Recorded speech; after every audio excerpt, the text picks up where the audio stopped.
বিসমিল্লাহির রহমানির রহিম। আসসালামু আলাইকুম। সবাই কেমন আছেন? আশা করছি সবাই ভালো আছেন। চলে আসলাম নতুন একটা রেসিপি নিয়ে, কচুর ফুল। এটা অনেকে চিনেন, অনেকে চিনেন নেই।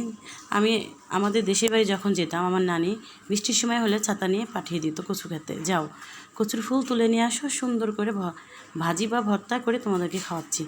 যাই হোক, আজ বাজারে গিয়ে আমি এটা পেয়েছিলাম, আমিও ধরে নিয়ে চলে আসলাম। এটা মরা ধরা যাই হোক, কারণ এত টাটকা পাবো না। যাই হোক, আমি দেখাই দিচ্ছি কীভাবে এটার ফুলের ভিতর থেকে আরেকটা জিনিস এসে সেটা বের করতে হবে। আমি এটার গোড়া দিয়ে অল্প অল্প করে কেটে তারপরে এইভাবে টান দিলে দেখেন ভিতরের এই অংশটা বের হয়ে চলে আসবে। এই যে আমি বারবার দেখিয়ে দিচ্ছি আর কেটেও দেখাচ্ছি যে কিভাবে কাটবেন। এই দেখেন, এই জোড়াটার মধ্যে কাটার পরে এটা টান দিলে চলে আসবেন। অবশ্যই যারা এটা খেয়েছেন আমাকে কমেন্ট করবেন, আর অবশ্যই একটা লাইক, কমেন্ট, শেয়ার তো অবশ্যই দিবেন, আর পাশে থাকার বেল বাটনটা অবশ্যই বাজিয়ে যাবেন। এখন এটাকে সুন্দর করে সবগুলো বের করে নিয়েছি। এখন টুকরো টুকরো করে আমি চাকু দিয়ে কেটে নেব। এটা চাইলে বটি দিয়েও কাটতে পারেন, সমস্যা নেই, যেভাবে কাটতে পারেন। আমি চাকু দিয়ে সুন্দর করে কেটে নিচ্ছি। যারা এটা খান নাই তারাও কিন্তু ট্রাই করবেন অবশ্যই, আর যারা খেয়েছেন তারা তো বলবেন যে খেতে কত মজা হয়। যাই হোক, আমি সুন্দর করে এটি কেটে নিব এরকম করে টুকরো টুকরো করে। আমার এটা একটু কাটা শেষ। আমি এটা সুন্দর করে ধুয়ে পরিষ্কার করে নিয়েছি। 4-5টা ধোয়া দিয়েছি যাতে কোনো রকম যদি ময়লা ঠলা না থাকে। এগুলোতে ময়লা থাকার কোনো অপশন নাই, তবুও ধুয়ে ভালো করে ধুয়ে নিয়েছি। তারপর একটা পাত্রের মধ্যে আমি এটাকে দিয়ে নিলাম, দিয়ে সামান্য একটু লবণ উপর দিয়ে আমি ছিটিয়ে দিলাম যাতে খুব দ্রুত সিদ্ধ হয়।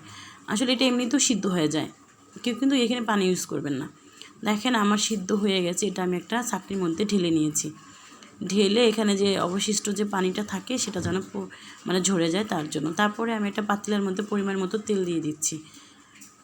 তেলটা গরম হওয়ার পর আমি দিয়ে দিচ্ছি ছোটো এক বাটির ভর্তি করে পেঁয়াজ কুচি। তারপরে দিয়ে দিচ্ছি আমি কাঁচামরিচ।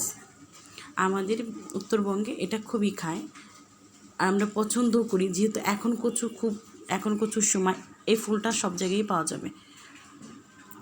যে পেঁয়াজ আর মরিচটা ভাজা হয়ে গেছে, তারপর দিয়ে দিলাম 1 চামচ ভর্তি করে হলুদের গুঁড়া, 1/2 চা চামচ ধনিয়া গুঁড়া, 1 চামচ লবণ। আমি লবণ লাগলে আরও পরে অ্যাড করব, কারণ একসাথে আমি দিলাম না। যাই হোক, ওটা একসাথে কষিয়ে ভালো করে তারপরে দিয়ে দিলাম 1 চামচ রসুন বাটা, 1 চামচ আদা বাটা দিয়ে এটাও আমি ভালো করে নাড়াচাড়া করে নেব। মশলাটা ভালো করে কষিয়ে নেব। কষানো হয়ে গেলে আমি দিয়ে দেবো চিংড়ি মাছ।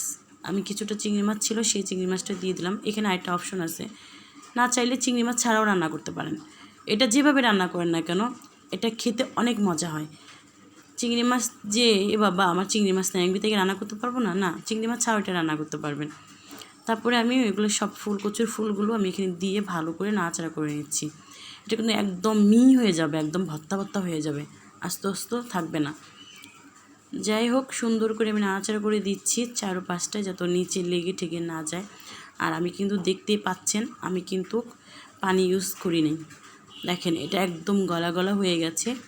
আমি আবারও 1 চা চামচ লবণ দিয়ে দিলাম, যেহেতু একটু পরিমাণটা বেশি হয়ে গেছে ফুল ভাজিটা, তাই আমি আবার চেখে দেখেছি যে না, লবণ লাগবে, তাই আমি আবারও দিয়ে নিলাম। এরপরে এটা কিন্তু গলায় লাগার একটু সম্ভাবনা থাকে, কারণ এটা তো কচুরি একটা অংশ। আমি 1 টুকরো লেবুর রস দিয়ে দিলাম এখানে, যাতে গলায় না লাগে। অবশ্যই ভাতের সাথে কিন্তু লেবু রাখবেন। যাই হোক, এই দেখেন হয়ে গেছে আমার কচুর ফুলের রেসিপি।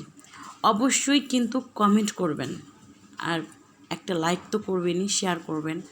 সবাই ভালো থাকবেন, সুস্থ থাকবেন, আর সবাই কিন্তু বাসায় বসে এটা ট্রাই করবেন। আল্লাহ হাফেজ।